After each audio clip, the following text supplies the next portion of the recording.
Hi friends, welcome to our channel. இன்றைக்கி சீரக சம்பா அரிசி வச்சு நாட்டுக்கோழி பிரியாணி தான் செய்ய போகிறோம். ரொம்பவே டேஸ்டியான இந்த நாட்டுக்கோழி பிரியாணியை என்னோட ஸ்டைலில் தான் செய்ய போகிறேன். நான் எப்போவுமே வீட்டில் எப்படி செய்வனோ அந்த மாதிரி செய்ய போகிறேன். ரொம்பவே டேஸ்டியாக இருக்கும். வாங்க எப்படி செய்கிறதுன்னு சொல்லிட்டு பார்க்கலாம். ஃபஸ்ட்டு நம்ம அரிசி ஊற வச்சுக்கலாம். இந்த அலாக்கில் 1 அலாக்கு சீரக சம்பா அரிசி எடுத்து ஊற வச்சுக்கிறேன். ஃபஸ்ட்டு ஒரு அலாக்கு ஃபுல்லாக எடுத்து ஒரு பாத்திரத்தில் சேர்த்துக்கலாம். அடுத்து அரை அலாக்கு சீரக சம்பா அரிசி எடுத்துக்கலாம். மொத்தமாக 1 அலாக்கு எடுத்துருக்கேன். நீங்கள் ஏதாச்சும் ஒரு பாத்திரத்தில் அளந்து எடுத்துக்கோங்க. அப்போ தான் தண்ணி சேர்க்க ஈஸியாக இருக்கும். இப்போது இந்த சீரக சம்பா அரிசியை நல்லா கழுவிட்டு ஊற வச்சுக்கிறேன். பிரியாணிக்கு தேவையான பொருட்கள் பார்த்துக்கலாம். 1.5 கிலோ நாட்டுக்கோழி, நம்ம வீட்டிலே இருந்த கோழி தான், க்ளீன் பண்ணி கொடுத்துருக்காங்க. அதை நல்லா கழுவி எடுத்து வச்சுருக்கேன். 7 பெரிய வெங்காயம், 6-7 பச்சை மிளகாய், 5 தக்காளி, இது எல்லாத்தையும் நீளமாக கட் பண்ணி எடுத்து வச்சுருக்கேன். இஞ்சி பூண்டு பேஸ்ட், தயிர் 1 கப்பு, கொத்தமல்லி, புதினா 1 கப்பு, நம்ம ஊற வச்சுருந்த அரிசி, நெய் தேவையான அளவு சேர்த்துக்கலாம். ஸ்பைசஸ் என்னன்னு பார்த்தீங்கன்னா 2 பிரியாணி இலை, 3 பெரிய பட்டை, 6 ஏலக்காய், கொஞ்சமாக கிராம்பு, 4 ஸ்டார் பூ, 1 டேபிள் ஸ்பூன் அளவுக்கு சோம்பு, ஒரு பெரிய சைஸ் அளவுக்கு லெமன் எடுத்திருக்கேன். சின்னசாக இருந்தால் 2 எடுத்துக்கோங்க. தேவையான பொருட்கள் எல்லாம் பார்த்தாச்சு. இப்போது பிரியாணி செய்ய ஸ்டார்ட் பண்ணிடலாம். ஸ்டவ் ஆன் பண்ணிவிட்டு ஸ்டவ் மேலே ஒரு குக்கர் வச்சுக்கிறேன். ஃபஸ்ட்டு நம்ம குக்கரில் செய்யலாம். அதுக்கப்புறமா பெரிய குண்டாலாம் மாற்றிக்கலாம். குக்கர் நல்லா சூடானதும் தேவையான அளவு எண்ணெய் சேர்த்துட்டு, எண்ணெய் நல்லா சூடானதும் நம்ம எடுத்து வச்சுருந்த ஸ்பைசஸ் எல்லாத்தையும் சேர்த்துக்கலாம். நான் எந்த அளவுக்கு சேர்த்துருக்கனோ அந்த அளவுக்கு பார்த்து சேர்த்துக்கோங்க. எல்லா ஸ்பைசஸும் நல்லா பொரிஞ்சதும் பச்சை மிளகாயும் வெங்காயமும் சேர்த்துக்கலாம். எடுத்து வச்சுருந்த 7 பச்சை மிளகாயை ஃபஸ்ட்டு சேர்த்துக்கலாம். அதுக்கப்புறமா கட் பண்ணி வச்சுருந்த வெங்காயம் எல்லாத்தையும் சேர்த்துட்டு நல்லா கலந்து விட்டுக்கலாம். வெங்காயம் நல்லா பொன்னிறமாக மாறணும், அது வரையும் நல்லா வதக்கி விட்டுக்கலாம். எண்ணெய் நல்லா சூடான பிறகு எல்லாத்தையும் சேர்த்துக்கோங்க. அப்படி எண்ணெய் சூடாகிறதுக்கு முன்னாடியே சேர்த்திங்கன்னா பிரியாணியோட டேஸ்ட் வராது. எண்ணெய் நல்லா சூடானதும் தான் ஸ்பைசஸ் சேர்க்கணும். அதுக்கப்புறம் தான் பச்சை மிளகாயும் வெங்காயமும் சேர்க்கணும். நம்ம ஏன் குக்கரில் சேர்க்குறோன்னு பார்த்திங்கன்னா கறி வேக வைக்கிறதுக்காக தான். சின்ன கோழினா, அதாவது பிராய்லர் கோழி விற்குவாங்களா, அந்த வெள்ளை கோழினா சீக்கிரமாக வெந்துடும். நம்ம மூடி வச்சே வேக வச்சிடலாம். இது நாட்டுக்கோழின்றதுனால வேகிறதுக்கு லேட் ஆகும். கண்டிப்பாக ஒரு 7 விசிலனா விடணும், அதுக்கப்புறம் தான் வேகும்.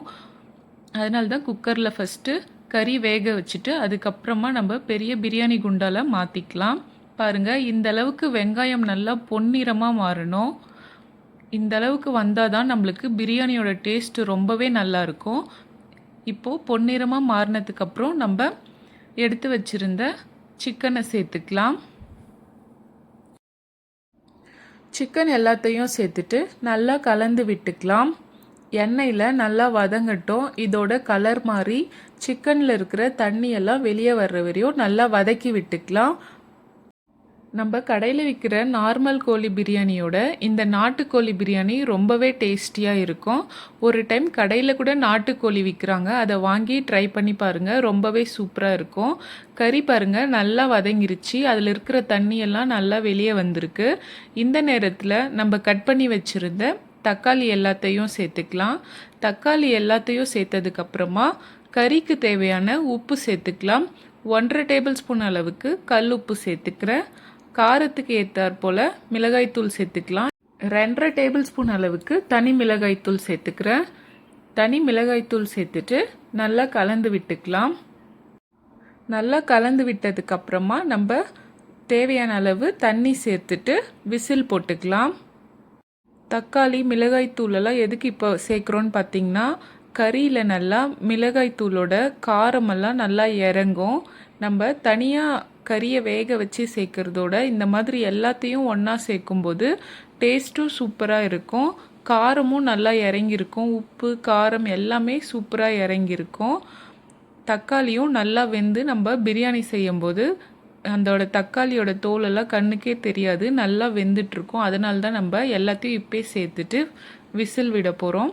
பாருங்கள், நல்லா கலந்து விட்டாச்சு. இப்போது ஒரு சொம்பு அளவுக்கு தண்ணி சேர்த்துட்டு நல்லா கலந்து விட்டுட்டு மூடி போட்டு விசில் போட்டுக்கலாம். ஒரு 7 விசில் வரணும், அது வரையும் வெயிட் பண்ணலாம். அதுக்குள்ளே நம்ம பிரியாணிக்கு தேவையான தயிர் பச்சடி ரெடி பண்ணிக்கலாம்.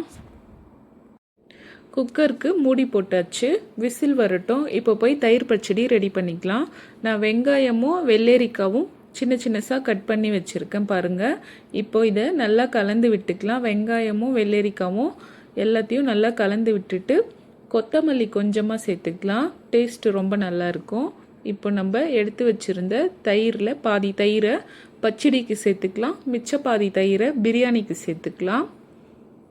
தயிர் சேர்த்துட்டு தேவையான அளவு உப்பு சேர்த்து நல்லா கலந்து விட்டுக்கலாம். அவ்வளோதான், தயிர் பச்சடி ரெடி ஆயிடுச்சு.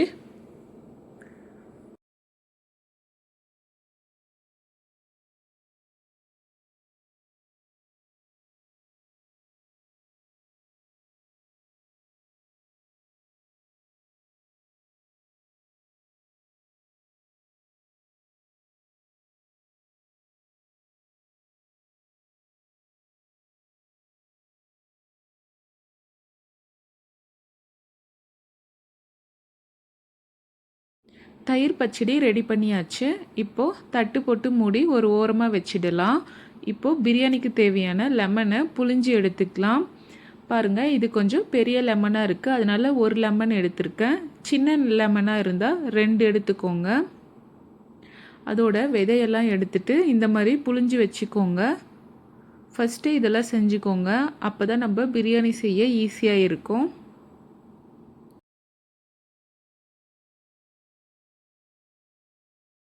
பாருங்கள், லெமன் புழிஞ்சு தனியாக எடுத்து வச்சாச்சு. குக்கரும் விசில் வர ஸ்டார்ட் ஆயிடுச்சு. 7 விசில் வரட்டும், அது வரையும் வெயிட் பண்ணலாம். 7 விசில் வந்ததுக்கப்புறமா ப்ரெஷர் எல்லாத்தையும் நம்மளே இந்த மாதிரி கரண்டி வச்சு எடுத்து விட்டுடலாம். எடுத்து விட்டுட்டு ஓப்பன் பண்ணி பார்த்துக்கலாம் கறி வெந்துருச்சான்னு சொல்லிட்டு. ப்ரெஷர் எல்லாத்தையும் எடுத்துட்டு ஓப்பன் பண்ணியாச்சு. பாருங்கள், கறி நல்லா வெந்திருக்கு. இப்போது ஸ்டவ் மேலே ஒரு பிரியாணி பாத்திரத்தை வச்சுட்டு நம்ம வேக வச்சுருந்த கறி எல்லாத்தையும் தண்ணியோடு சேர்த்துக்கலாம்.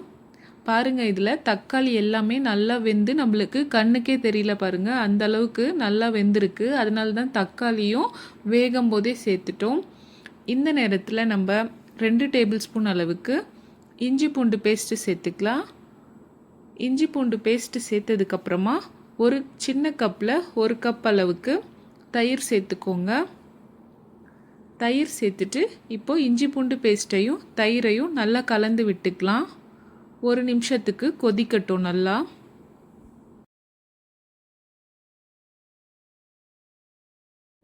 தயிரும் இஞ்சி பூண்டு பேஸ்ட்டும் போட்டு நல்லா கொதித்ததுக்கப்புறமா நம்ம 1 ஸ்பூன் அளவுக்கு கரம் மசாலா சேர்த்துக்கலாம். நம்ம வேறு எந்த மசாலாவும் சேர்க்க போகிறதில்ல, அவ்வளோதான். கரம் மசாலா சேர்த்ததுக்கப்புறமா நம்ம 1 கைப்பிடி அளவுக்கு புதினா சேர்த்துக்கலாம். புதினாவும் கொத்தமல்லியும் சேர்த்துக்கலாம். புதினாவும் கொத்தமல்லியும் சேர்த்துட்டு நம்ம எடுத்து வச்சுருந்த லெமனை சேர்த்துக்கலாம். இப்போது இது எல்லாத்தையும் நல்லா கலந்து விட்டுக்கலாம். நல்லா கொதிக்கட்டும். ஒரு 5 நிமிஷம் நல்லா கொதிச்சதுக்கப்புறமா நம்ம தண்ணி சேர்த்துக்கலாம். சீரக சம்பா அரிசிக்கு 1 கப் அரிசிக்கு 1.5 கப் தண்ணி சேர்க்கணும், அதுதான் கரெக்டான அளவு. இதில் இருக்கிற தண்ணியை விட்டுருங்க, இது நல்லா திக்காக தான் இருக்கும் நம்ம தயிரெல்லாம் சேர்த்ததுனால. தயிர், இஞ்சி பூண்டு பேஸ்ட்டு, புதினா, கொத்தமல்லி இது எல்லாமே சேர்த்து நம்ம நல்லா கொதிக்க விட்டாச்சு. இப்போது இந்த நேரத்தில் நம்ம தண்ணி சேர்த்துக்கலாம். நான் 1.5 அலாக்கு சீரக சம்பா அரிசி எடுத்திருந்தேன், அதனால் 2.5 அலாக்கு தண்ணி சேர்த்துக்கிறேன். 1க்கு 1.5 சேர்க்கணும். இப்போது தண்ணி சேர்த்து நல்லா கலந்து விட்டதுக்கப்புறமா நம்ம உப்பு காரமெல்லாம் செக் பண்ணி பார்த்துக்கலாம். நம்ம கறியில் மட்டும்தான் உப்பு சேர்த்துருக்கோம், அதனால் உப்பு காரம் செக் பண்ணி பார்த்துட்டு உப்பு காரம் ஏதாச்சும் கம்மியாக இருந்தால் இப்போ சேர்த்துக்கலாம் கொதிக்கிறதுக்கு முன்னாடி.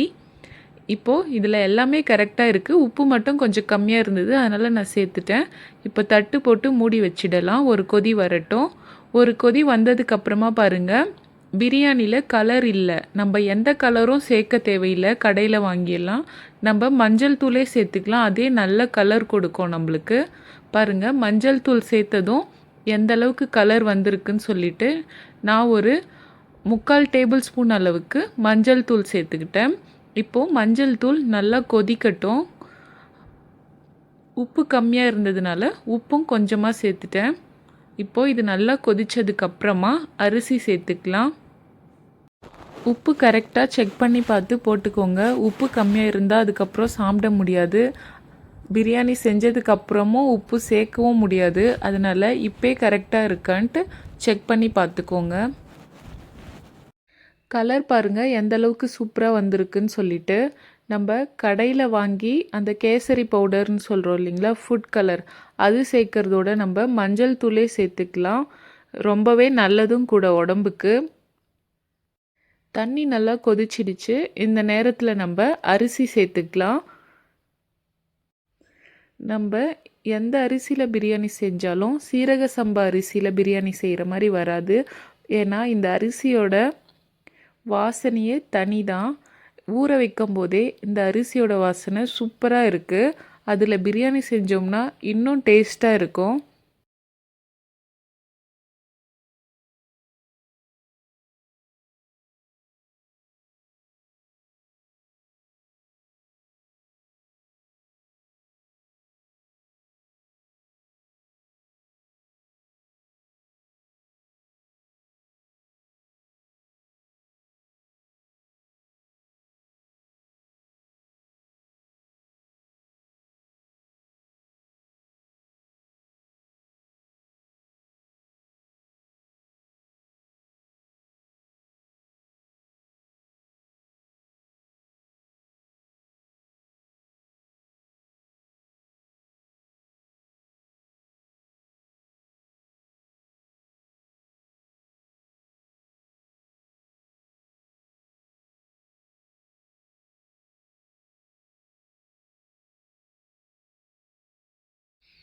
அரிசி எல்லாத்தையும் சேர்த்ததுக்கப்புறமா நல்லா கலந்து விட்டுக்கலாம்.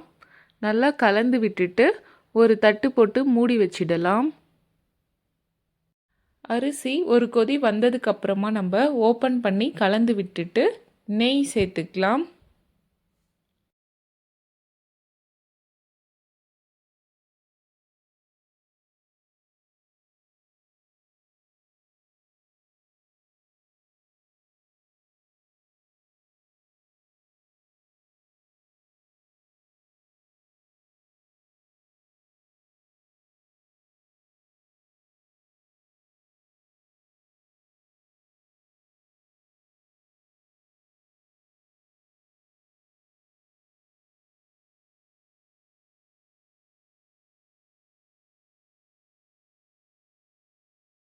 ஒரு கொதி வந்துருச்சு. இப்போது ஓப்பன் பண்ணி பார்த்துக்கலாம். பாருங்கள், நல்லா கொதிக்குது. இப்போது அடுப்பை லோ ஃப்ளேமில் வச்சுட்டு நல்லா கலந்து விட்டுக்கலாம். ஏன்னா கலக்கும்போது நம்ம மேலே கூட வந்து விழுந்துரும் தண்ணி கொதிச்சு. அதனால் அடுப்பை லோ ஃப்ளேமில் வச்சுட்டு மெதுவாக கலந்து விட்டுக்கோங்க. ஒரே கொதிலே பாருங்கள் தண்ணியெல்லாம் இழுத்துருச்சு. அதனால் அடுப்பு லோ ஃப்ளேம்லேயே இருக்கட்டும். இப்போது அரிசியை நல்லா கலந்து விட்டுட்டு நம்ம நெய் சேர்த்துக்கலாம்.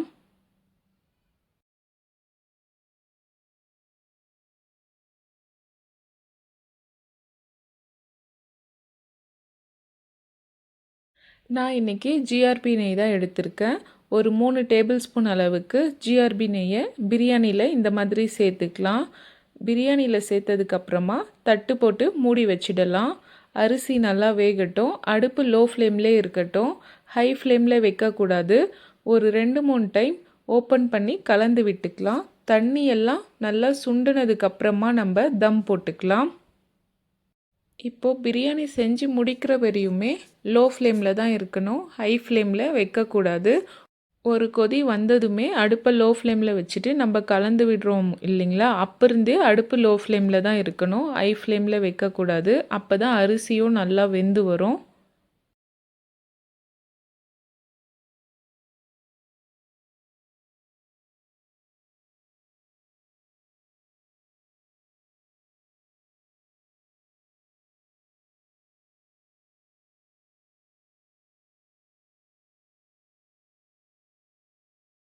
பாருங்கள் தண்ணி எல்லாமே நல்லா சுண்டிருச்சு.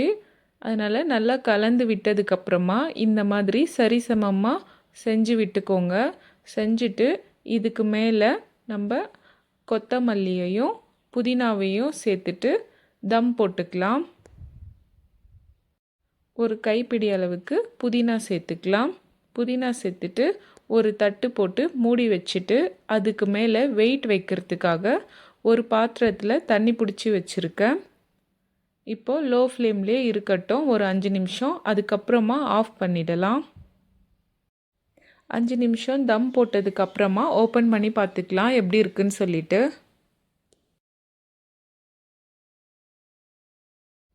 ரொம்பவே டேஸ்டியாக அண்டு சிம்பிளாக என்னோட ஸ்டைலில் சீரக சம்பா நாட்டுக்கோழி பிரியாணி சூப்பராக ரெடி ஆயிடுச்சு பாருங்கள். எந்த ஃபுட் கலரும் எதுவுமே ஆட் பண்ணல. கலரும் ரொம்பவே சூப்பராக வந்திருக்கு. டேஸ்ட்டும் அந்தளவுக்கு சூப்பராக இருக்கும். ஒரு டைம் வீட்டில் ட்ரை பண்ணி பாருங்கள் எப்படி இருக்குன்னு சொல்லிட்டு.